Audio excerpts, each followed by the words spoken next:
Assalamualaikum warahmatullahi wabarakatuh. Alhamdulillahi rabbil alamin. Salatu wassalamu ala asrafil anbiya'i wal mursalin wa ala alihi wa ashabihi ajma'in. Asyhadu an la ilaha illallah wahdahu la syarika lah wa asyhadu anna Muhammadan abduhu wa rasuluh la nabiyya ba'dah. Amma ba'du fa ya ibadallah, usikum wa iyaya bittaqallah faqad fazal muttaqun. Qala ta'ala fil Qur'anil Karim, a'udzu billahi minasy syaithanir rajim. Bismillahirrahmanirrahim. Wa minan nasi man yaqulu amanna billahi wa bil yaumil akhir wa ma hum bimu'minin. Yukhadi'una Allah wal ladzina amanu wa ma yakhda'una illa anfusahum wa ma yash'urun. Shadaqallahul azim. Qala Rasulullah sallallahu alaihi wasallam, ayatul munafiki salasun, iza haddasa kazzaba, wa iza wa'ada ahlafa, wa iza atuhimna khana. Hadirin wal hadirat jemaah Zuhur rahimakumullah, kembali kita mengucapkan rasa puji dan syukur pada Allah Subhanahu wa taala yang senantiasa melimpahkan rahmat dan karunia-Nya buat kita bersama. Sehingga dengan rahmat Allah jualah pada siang hari ini kita telah sempat melaksanakan kewajiban kita. Baru saja kita selesai laksanakan sholat sunnah. Insya Allah sebentar lagi akan kita laksanakan sholat zuhur secara berjamaah. Moga apa yang kita lakukan ini hendaknya diridhai oleh Allah Subhanahu wa taala. Selawat serta salam tersampaikan kepada besar Muhammad sallallahu alaihi wasallam yang merupakan suri teladan bagi kita bersama. Beliau meninggalkan dua pusaka, yaitu Al-Quran dan sunnahnya. Barang siapa yang berpegang teguh pada pusaka yang beliau tinggalkan ini, niscaya akan selamat hidupnya dunia wal akhirat. Jemaah Zuhur rahimakumullah, pada waktu yang terbatas ini ceramah kita landaskan kepada surat Al-Baqarah, surat yang kedua ayat 8 dan 9. Allah Subhanahu wa taala telah katakan di sana, dan di antara manusia ada yang berkata, kami beriman kepada Allah dan hari akhir, padahal sungguhnya mereka itu bukanlah orang-orang yang beriman.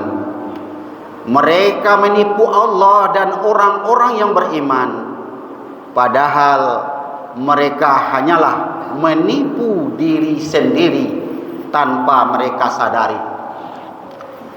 Lalu dipertegas dalam hadis Rasulullah sallallahu alaihi wasallam, tanda orang munafik itu ada 3. Ketika ia berbicara selalu dusta, ketika ia berjanji ia mengingkari, dan ketika diberi amanah ia kehendak khianati.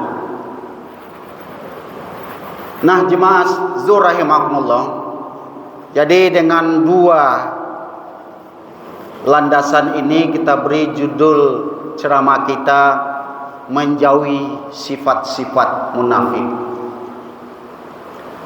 Jemaah Zuhur rahimakumullah, kalau kita perhatikan di dalam surah Al-Baqarah ini saja yang berbicara masalah orang kafir hanya 2 ayat saja, yaitu ayat 6 dan ayat 7.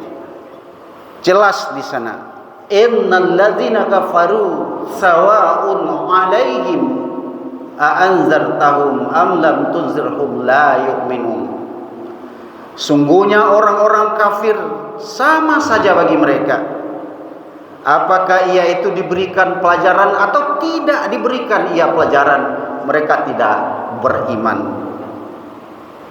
Kemudian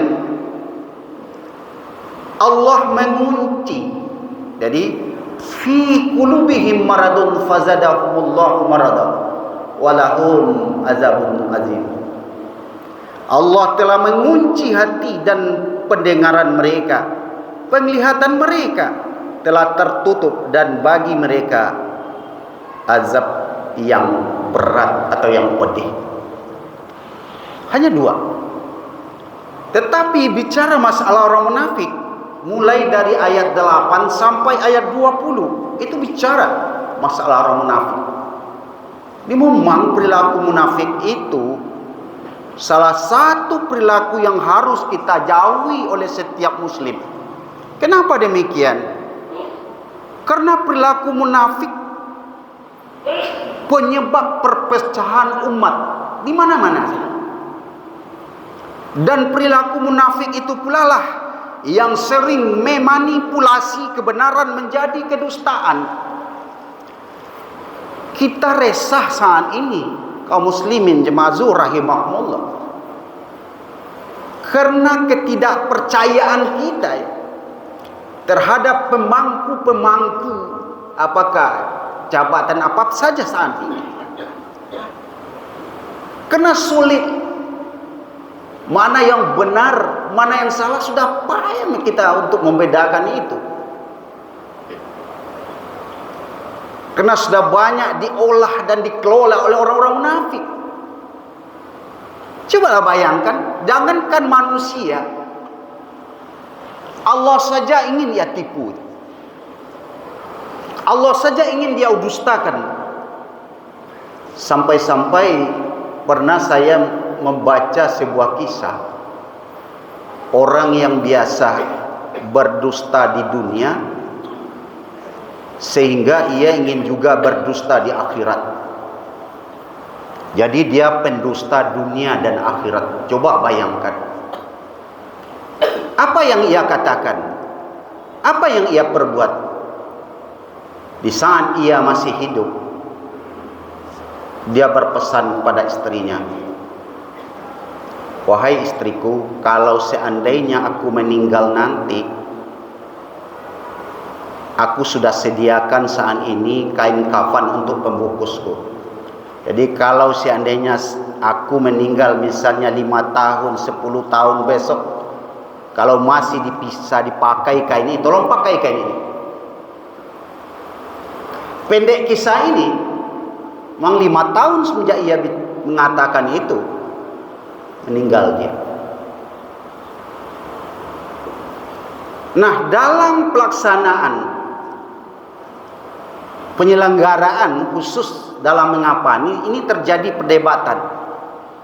Ada yang mengatakan kain kafannya dari bakunya, dari ini, dari itu. Dan berkatalah istrinya, "Wahai bapak dan ibu sekalian, bahwasanya ini pesan dari suamiku, kalau seandainya aku meninggal walaupun 5 tahun yang akan datang, tolong berikan kain kafan ini yang dipakai walaupun sudah lusuh." Tujuannya apa?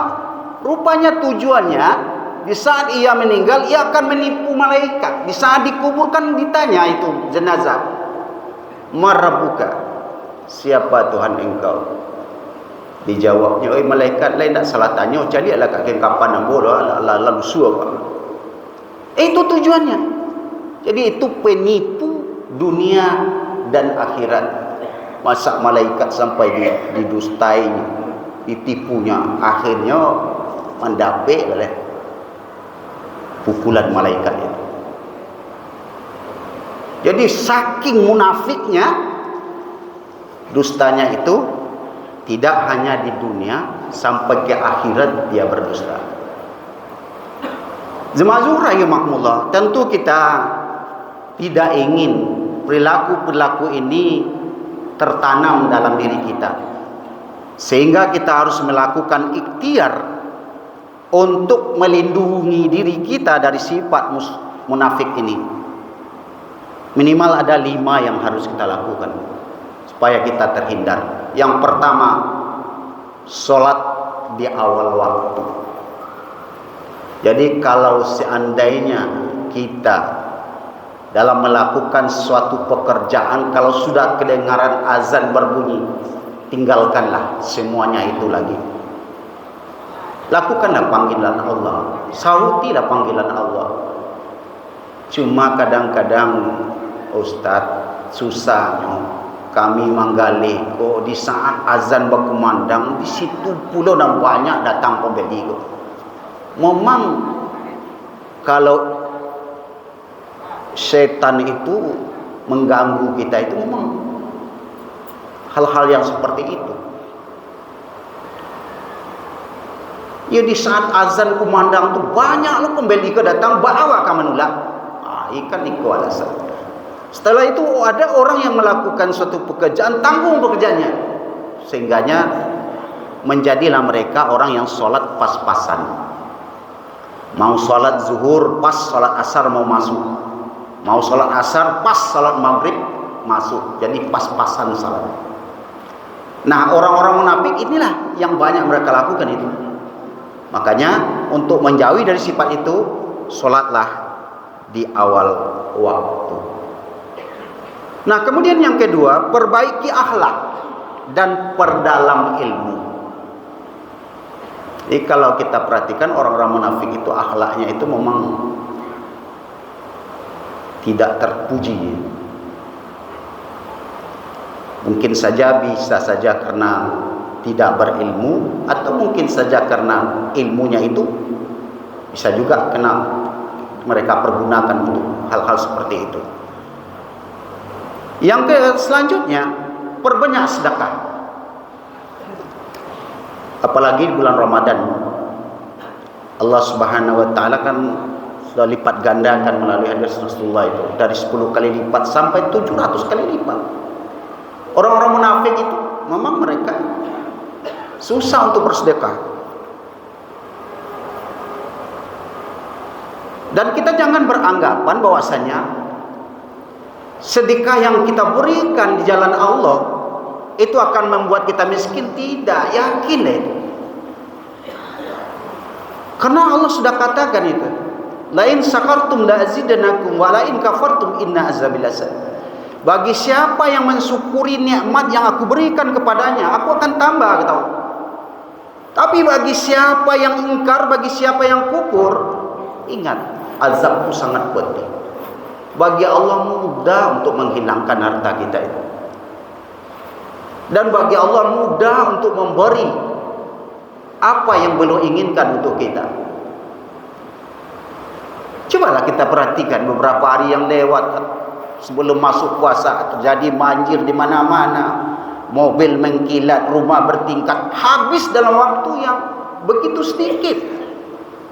Itu mudah bagi Allah. Makanya jangan sampai kufur nikmat. Kota Minangkabau kan ada mengecian Sarawak panjang dalam lemari bersaku-saku di belakang. Kalau Allah akan memberi, tidak bab pintu sampai datang. Tapi kalau Allah tidak memberi, lah di tangan awak diambil ada orang. Begitu. Kaum muslimin sidang jemaah zuhur rahimakumullah. Kemudian yang selanjutnya, lakukanlah sholat malam. Orang munafik tidak akan mungkin melakukan sholat malam, karena dia melakukan sholat itu untuk ingin dipuji, ria. Nah, yang terakhir, perbanyak doa dan zikir. Jemaah zuhur rahimakumullah, semoga Allah Subhanahu wa taala senantiasa meneguhkan iman kita dan meningkatkan kualitas ketakwaan kita dan menjauhkan kita dari sifat-sifat munafik. Fa'tabiru ya ulil absar la'allakum turhamun. Billahi taufiq wal hidayah. Wassalamualaikum warahmatullahi wabarakatuh.